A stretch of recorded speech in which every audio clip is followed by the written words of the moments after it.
Hello दोस्तों, मैं सौरभ थपलियाल एक बार फिर से आप सभी का स्वागत करता हूं। आज हम लोग संज्ञा टॉपिक पढ़ने वाले हैं और संज्ञा हिंदी ग्रामर का बड़ा महत्वपूर्ण टॉपिक है। किसी भी प्रतियोगी परीक्षा में संज्ञा से प्रश्न वगैरह आ ही जाता है। इस वीडियो को देखने के बाद आपको संज्ञा बहुत अच्छे तरीके से क्लियर हो जाएगी, इतना मैं आपको गारंटी देता हूं। तो पूरी वीडियो को ध्यान से देखिएगा और संज्ञा टॉपिक आप अच्छे तरीके से समझ जाएंगे। बात हिंदी में हम लोग संज्ञा की करने वाले हैं। संज्ञा को अंग्रेजी में नाउन कहा जाता है और संज्ञा का शाब्दिक अर्थ होता है नाम, किसी का भी नाम। नाम किसका? तो किसी वस्तु, स्थान, प्राणी या भाव के नाम को संज्ञा कहते हैं। ये आप बचपन से पढ़ते हुए आ रहे हैं। जैसे हर चीज का अपने आप में एक नाम है, मेरा अपने आप में एक नाम है। इसको हम लोग बोर्ड कहते हैं, इसको मार्कर कहते हैं, सामने कैमरा है, माइक है, हर चीज का अपना नाम है। छत है, पंखा है, टेबल है, हर किसी का अपना अपना नाम होता है। किसी भी चीज को, किसी भी वस्तु को, किसी भी व्यक्ति को, किसी भी स्थान को, किसी भाव तक को, भाव प्रेम का है, भाव घृणा का है, भाव सत्कार का है, भाव किसी भी प्रकार का है, तो किसी भी तरीके के भाव को, किसी भी तरीके के नाम को, किसी भी तरीके के वस्तु को, किसी भी तरीके के स्थान को हम लोग जानते हैं तो उसके नाम से जानते हैं। और नाम का मतलब ही होता है संज्ञा। बस फर्क इन सब में यह है कि हम किसको किस संज्ञा के अंतर्गत रखेंगे। यानी हम किसको कहेंगे कि कौन जातिवाचक है, कौन भाववाचक है, कौन द्रव्यवाचक है, कौन समूहवाचक है। इस तरीके से हम संज्ञा की किस कैटेगरी में किस नाम को रखेंगे, बस इतना फर्क जो है आपको संज्ञा में समझ लेना है। संज्ञा को हम लोग, संज्ञा पढ़ने से पहले हिंदी में एक छोटी सी बात आप समझेंगे कि हिंदी व्याकरण में जब हम बात शब्द की करते हैं तो शब्द को साधारणतः हम दो भागों में बांट सकते हैं। एक तो होते हैं विकारी शब्द और एक होता है अविकारी शब्द। जब हम हिंदी व्याकरण की बात करते हैं तो एक होते हैं विकारी और एक होते हैं अविकारी शब्द। विकारी का अर्थ हुआ ऐसे शब्द जिन पर लिंग, वचन, काल, पुरुष इत्यादि का प्रभाव पड़ता हो, उन्हें विकारी कहा जाता है।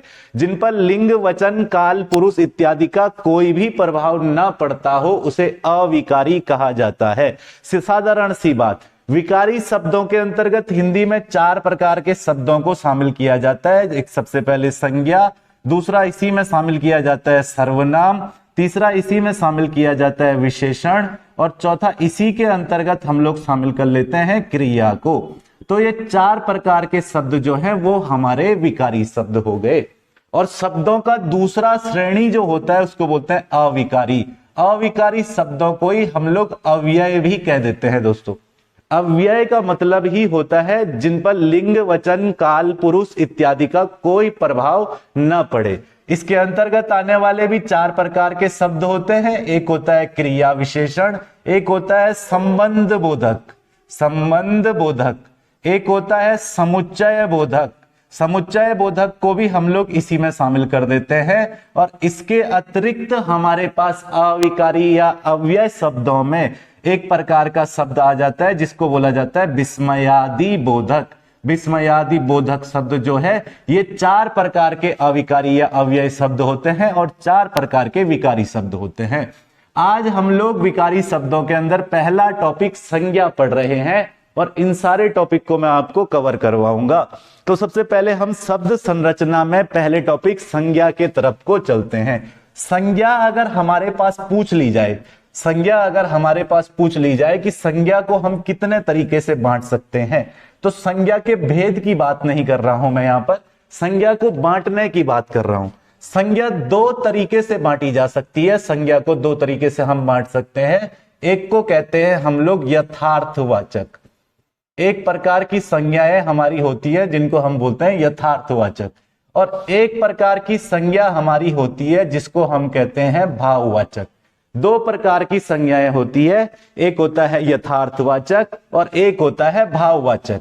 यथार्थवाचक के भी 4 भेद होते हैं, जिसमें जातिवाचक आ जाता है, जिसके अंतर्गत दूसरा हमारा आ जाता है व्यक्तिवाचक, जिसके अंतर्गत हमारा आ जाता है समूहवाचक, समूहवाचक तीसरा प्रकार समूहवाचक, और चौथा प्रकार भी हमारा इसी के अंतर्गत आ जाता है जिसको हम कहते हैं द्रव्यवाचक।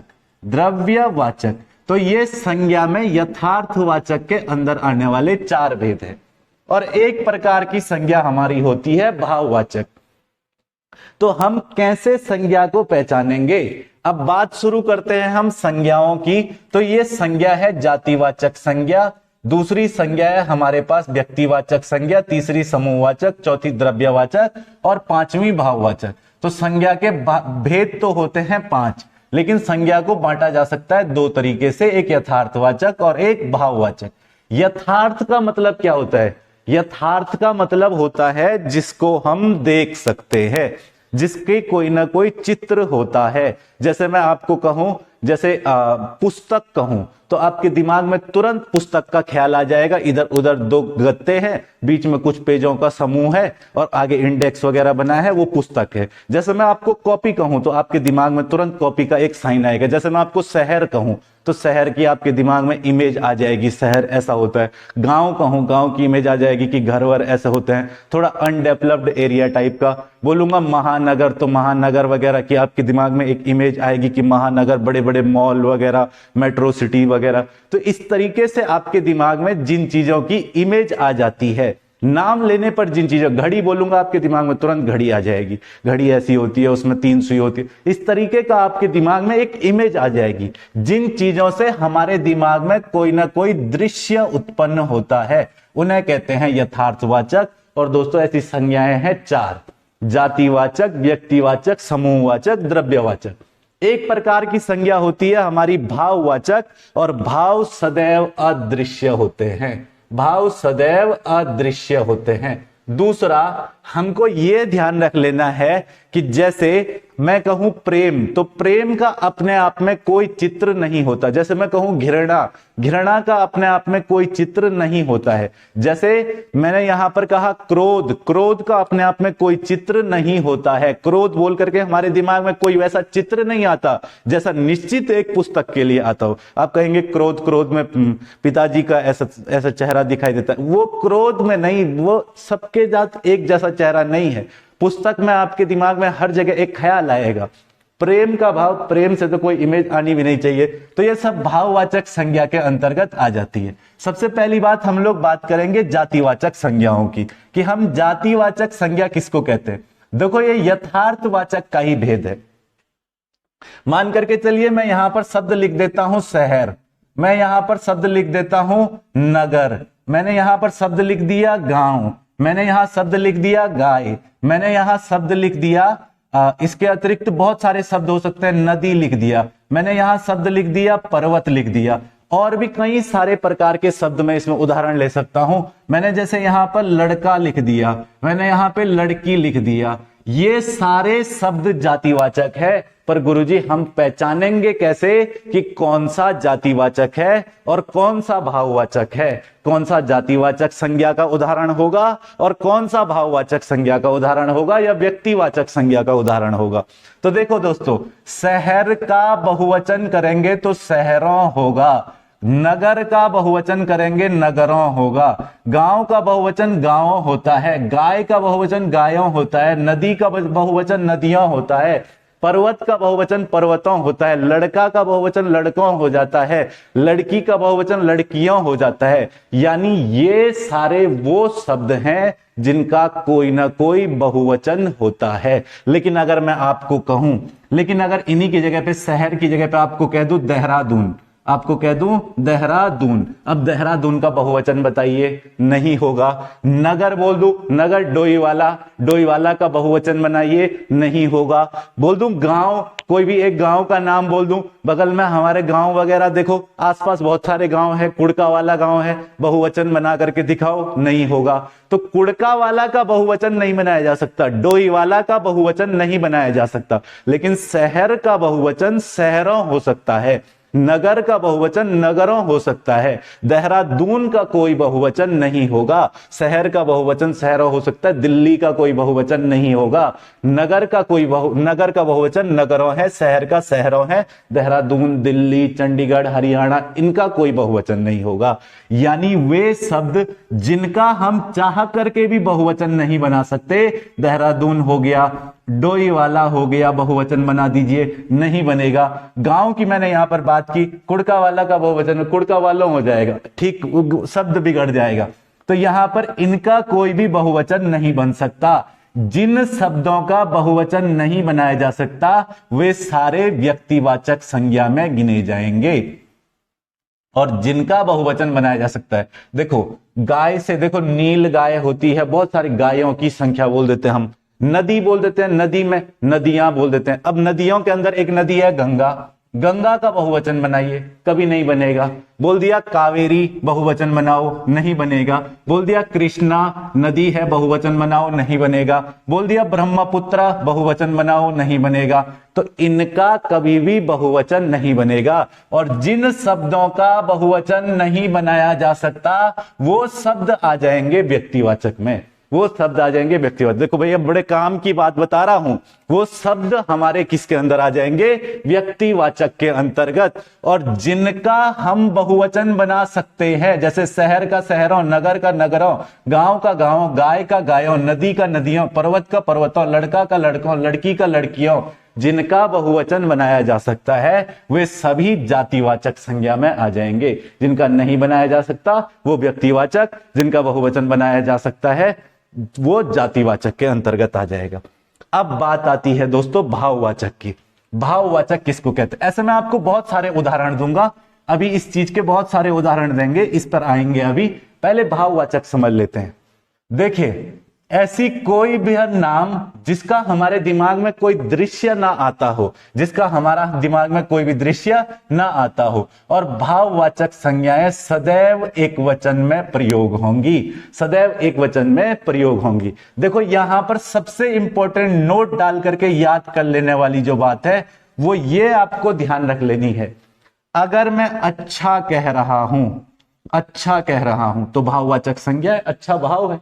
अगर मैं क्रोध कह रहा हूं तो भाववाचक संज्ञा है, कोई दिक्कत नहीं है। मीठा कह रहा हूं, स्वाद है, भाव है। मीठे का अपने आप में कोई चित्र तो होता नहीं है। मान लो बोल दिया खट्टा बोल दिया, और भी बहुत सारे, मान लो बोल दिया बुढ़ापा बोल दिया, मान लो बोल दिया जवानी बोल दिया, को बहुत सारी चीजें ऐसे हैं जो भाव के नाम है या नहीं है?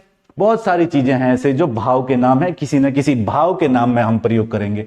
लेकिन अगर मैंने अच्छा का अच्छाइयां कर दिया, अच्छा का अच्छाइयां कर दिया, क्रोध का क्रोधियों कर दिया, क्रोध का क्रोधियों कर दिया, मीठा का मिठाइयों कर दिया, मीठा का मिठाइयों कर दिया, खट्टा का खटाई कर दिया, इसके अलावा बुढ़ापा का बुढ़ापे कर दिया, बुढ़ापे कर दिया, जवानी का जवानियों कर दिया, जवानियों कर दिया। तो ये जो भाववाचक संज्ञा के उदाहरण थे। अब ये भाववाचक में न गिन करके ये जैसे ही बहुवचन में चले जाते हैं तो साथियों ये जातिवाचक में गिने जाएंगे, न कि ये भाववाचक के अंदर गिने जाएंगे। मेरे कहने का मतलब ये है कि जब तक हम भाववाचक संज्ञाओं को, किसी भी भाव को एक वचन में प्रयोग करते हैं, जब तक हम किसी भी भाव को एक वचन में प्रयोग करते हैं तब तक वह भाववाचक संज्ञा में गिना जाता है। और जैसे ही हम उसको बहुवचन में ले जाते हैं तो वो भाववाचक न रह करके जातिवाचक कहलाता है। जैसे जब तक हम अच्छा कह रहे हैं, जब तक मैंने प्रेम कहा तो प्रेम भाववाचक संज्ञा का उदाहरण है। लेकिन अगर मैं प्रेमियों कहूं तो प्रेमियों जातिवाचक संज्ञा का उदाहरण है, क्योंकि हमने भाववाचक संज्ञा को बहुवचन में डाल दिया। और नोट डाल करके एक बात याद कर लेंगे कि जब हम किसी भाववाचक संज्ञा को बहुवचन में डाल देते हैं तो वह भाववाचक न कहला करके जातिवाचक संज्ञा कहलाती है, वह जातिवाचक संज्ञा कहलाती है। हमने जातिवाचक समझ लिया, व्यक्तिवाचक समझ लिया, भाववाचक समझ लिया। अब बात आती है दोस्तों समूहवाचक और द्रव्यवाचक की। बात आती है समूहवाचक और द्रव्यवाचक। इनके नाम से ही आपको चीजें समझ में आ जाएंगी। देखो सबसे पहले अगर हम बात यहां पर देखें तो जातिवाचक जो पढ़ लिए उन्हें मैं हटा देता हूं यहां पर, बाद में एक बार रिवाइज करवा दूंगा आपको। तो हम लोग पढ़ते हैं समूहवाचक। समूहवाचक और द्रव्यवाचक दो प्रकार के बच गए हैं हमारे पास। समूहवाचक किसको कहेंगे? ऐसी संज्ञाएं जो किसी न किसी समूह का बोध करवाती हो। देखो नाम से ही पता चल रहा है, किसका बोध करवाती हो? समूह का बोध करवाती है। कौन कौन सी शब्द ऐसे होते हैं, कौन कौन से नाम ऐसे होते हैं गुरुजी जो समूह का बोध करवाते हैं? देखो भैया बहुत सारे नाम है। सभा है, बोल दिया। संगठन में कौन सी संज्ञा है? समूहवाचक है। बोल दिया पुलिस में कौन सी संज्ञा है? समूहवाचक है। बोल दिया आर्मी में कौन सी संज्ञा है? समूहवाचक है। बोल दिया कक्षा में कौन सी संज्ञा है? समूहवाचक है। बोल दिया डिनर सेट में कौन सी संज्ञा है? अब डिनर सेट में बहुत सारे बर्तन आ जाते हैं तो जो समूह का बोध करा देते हैं। बोल दिया ताश में कौन सी संज्ञा है? बोल देते हैं। और बहुत सारी चीजें हैं ऐसी। बोल दिया जाए समिति में कौन सी संज्ञा है? ऐसी सारी चीजें, ऐसे सारे नाम जो किसी न किसी समूह का बोध कराते हो तो उसको जो है समूहवाचक संज्ञा में गिना जाता है। उसको किस में गिना जाता है? समूहवाचक। कक्षा, सभा, संगठन, डिनर सेट वगैरह, ताश तूस वगैरह, जिसमें किसी न किसी समूह का बोध हो रहा हो। बोल देता है। कई बार क्वेश्चन आ जाता है संसद। अरे भैया संसद जो है वो एक समूह का बोध कराता है। संसद किसका बोध कराते हैं? एक समूह का। लोकसभा में 545 सदस्य हैं, राज्यसभा में 245 सदस्य, अधिकतर यानी 550 250 संख्या है लोकसभा और राज्यसभा की। हम लोग पढ़ते हैं अनुच्छेद 80 में राज्यसभा की संरचना और 81 में लोकसभा की संरचना।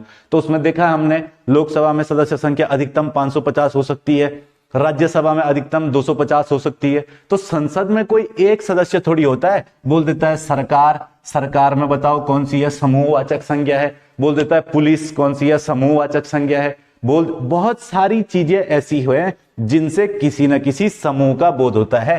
कक्षा देखो कई बार पूछा जा चुका सवाल है। तो जिनसे समूह का बोध होता है वो समूहवाचक में गिनी जाती हैं। और अब बच गया गुरुजी हमारे पास लास्ट, जिसको हमने कहा द्रव्यवाचक। जिसको हमने कहा द्रव्यवाचक। तो द्रव्यवाचक देखेंगे, द्रव्यवाचक संज्ञाएं कौन सी होती हैं? द्रव्यवाचक संज्ञाएं कौन सी होती हैं? द्रव्यवाचक संज्ञा। द्रव्यवाचक संज्ञा किसको कहते हैं हम लोग? द्रव्यवाचक। देखो दो चीजें होती हैं। एक तो होता है द्रव। द्रव का मतलब होता है लिक्विड। द्रव का मतलब होता है लिक्विड। जो भी ऐसी भी कोई भी वस्तु जो तरल अवस्था में हो। लिक्विड मतलब जो फ्लो करता हो, जैसे पानी हो गया।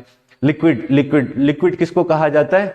Liquid is the which state of material that constituent particle are not strongly bonded with force of attraction, और इसीलिए उसमें टेंडेंसी होती है कि वो फ्लो करता है। द्रव जो है, द्रव, उस द्रव के अंतर्गत हम तेल, पानी वगैरह वगैरह जो जो चीजें बहती है उसको रखते हैं। ये द्रववाचक संज्ञा नहीं है, ये द्रव्यवाचक संज्ञा है।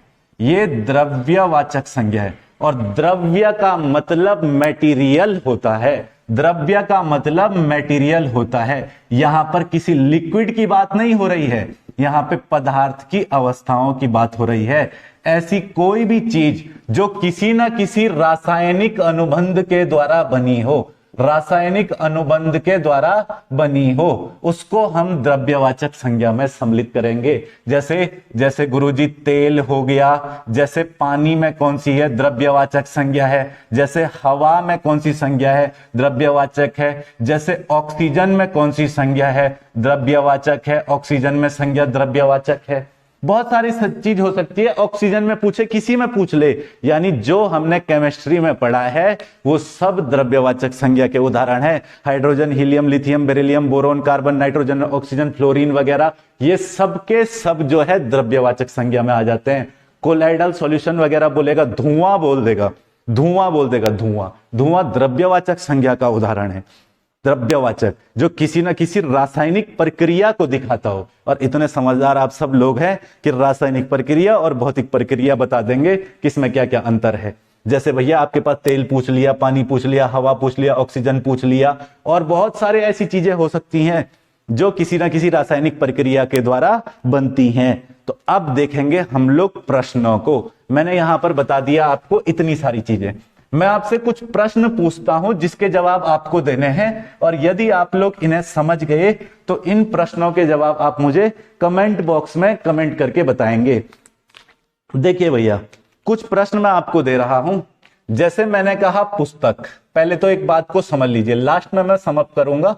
पुस्तक जब तक मैं कह रहा हूं, पुस्तक का हम लोग पुस्तकों कर सकते हैं। पुस्तक का पुस्तकों कर सकते हैं, लेकिन रामायण का रामायणों नहीं कर सकते। इसलिए पुस्तक में जातिवाचक संज्ञा है, पुस्तक में जातिवाचक संज्ञा है, जबकि रामायण जो है वो व्यक्तिवाचक संज्ञा का उदाहरण है। किसका उदाहरण है? व्यक्तिवाचक संज्ञा का। और आपको अंत में जो बातें ध्यान रख लेनी है वो ये कि अगर हमें वाक्य में संज्ञा प्रयोग करके दे रहा है, वाक्य में प्रयोग यानी अगर हमारे पास बोल दिया कि गांधी जी राष्ट्रपिता थे, गांधी जी राष्ट्रपिता थे, इस प्रकार का प्रश्न आ गया और गांधी जी को अंडरलाइन कर दिया, तो तब हमारे पास जो गांधी जी हैं उनके बारे में केवल और केवल यहां पे गांधी जी से महात्मा गांधी का बोध हो रहा है, महात्मा गांधी का बोध हो रहा है। इस वाक्य से केवल और केवल महात्मा गांधी का बोध हो रहा है, अतः यह व्यक्तिवाचक है। परंतु अगर हमारे पास ऐसे बोल दिया कि दुनिया में हरीश चंद्रों की, दुनिया में हरीश चंद्रों की कमी नहीं है, दुनिया में हरीश चंद्रों की कमी नहीं है, और बोल दिया हरीश चंद्रों में बताइए कौन सी संज्ञा है, तो दोस्तों पहली बात तो ये बहुवचन में है, इसलिए यह संज्ञा होगी जातिवाचक। कौन सी होगी? जातिवाचक। दूसरी बात, यहां पे केवल राजा हरीशचंद्र की बात नहीं हो रही है, यहां बात सत्यनिष्ठा की हो रही है, सत्यनिष्ठा की हो रही है। या फिर मैं वाक्य दे दूं, बोल दिया जाए कि नेहरू देश के प्रथम प्रधानमंत्री थे, देश के प्रथम, नेहरू जी देश के प्रथम प्रधानमंत्री थे, नेहरू जी देश के प्रथम प्रधानमंत्री थे। अगर आपके पास इस तरीके का प्रश्न है कि नेहरू जी देश के प्रथम प्रधानमंत्री थे, बताओ इसमें कौन सी संज्ञा है नेहरू जी में, तो तब आपको बोलना है कि यहां नेहरू जी से जवाहरलाल नेहरू का बोध हो रहा है, अतः यह संज्ञा व्यक्तिवाचक है, एक ही व्यक्ति का बोझ हो रहा है। लेकिन यहां सत्यनिष्ठा की बात हो रही है और वाक्य जो भी है, जो शब्द हमको पूछा है हरीशचंद्र, वो बहुवचन में दिया है, जबकि यहां गांधी जी एक वचन में दिए हैं और नेहरू जी भी एक वचन में दिए हैं। उम्मीद करता हूं आपको ये सारी चीजें बहुत अच्छे तरीके से समझ में आई होंगी। अब क्वेश्चन आता है बच्चों का, कुछ बच्चे पूछते हैं सर बताओ उत्तर दिशा में कौन सी संज्ञा? अरे तो उत्तर का तुम उत्तरों थोड़े नहीं कर दोगे, या दक्षिण का दक्षिणों थोड़ी कर दोगे, या पश्चिम का पश्चिमों थोड़ी कर दोगे। दिशाओं में हमेशा व्यक्तिवाचक संज्ञा, जिसका बहुवचन नहीं बनाया जा सकता वो व्यक्तिवाचक, जिसका बहुवचन बनाया जा सकता है वो जातिवाचक। और जातिवाचक में क्या केवल बहुवचन वाले आते हैं? नहीं, जैसे पुस्तक जातिवाचक है, पुस्तकों हो सकता है, ऐसे एक वचन जिनका बहुवचन बनाया जा सकता है वो जातिवाचक में सम्मिलित, लेकिन रामायण का रामायणों नहीं हो सकता, इसलिए वह व्यक्तिवाचक में सम्मिलित। और उम्मीद करता हूं कि आपको ये बहुत अच्छे तरीके से समझ आया होगा। दोस्तों अगर अच्छे तरीके से समझ आया तो आप हमारी लाइव ऑनलाइन क्लासेस वगैरह भी अटेंड कर सकते हैं, नहीं तो यूट्यूब से मैं बराबर आपके बीच में बना रहूंगा। और इसके अलावा ऋषिकेश में IDPL सिटी गेट के पास अभी हमने कुछ समय पहले ऑफलाइन सेंटर खोला है। यदि आप ऋषिकेश के आसपास के क्षेत्र से हैं या फिर डोईवाला के आसपास के क्षेत्र से हैं, तो दोनों जगह हमारी ऑफलाइन क्लासेस चलती हैं, ऑनलाइन क्लासेस भी चलती हैं। आप यदि इच्छुक हो तो हमारे ऑफलाइन ऑनलाइन सेंटर पर आइए, जहां हम वीक में प्रैक्टिस सेट और बेहतरीन क्लासेस के साथ साथ टेस्ट वगैरह प्रॉपर करवा करके आपकी तैयारी को एक नई मंजिल देते हैं। इसी के साथ इस वीडियो के बाद आपसे अगली वीडियो में मुलाकात होगी और अगली वीडियो में सर्वनाम की लेकर के आऊंगा, लेकिन तभी जब आपको ये वीडियो पसंद आएगी और आपके समझ में ये वीडियो आई हो तो अगली वीडियो सर्वनाम की जरूर आपके बीच में लेकर के आऊंगा। तब तक के लिए जय हिंद, जय भारत, जय उत्तराखंड।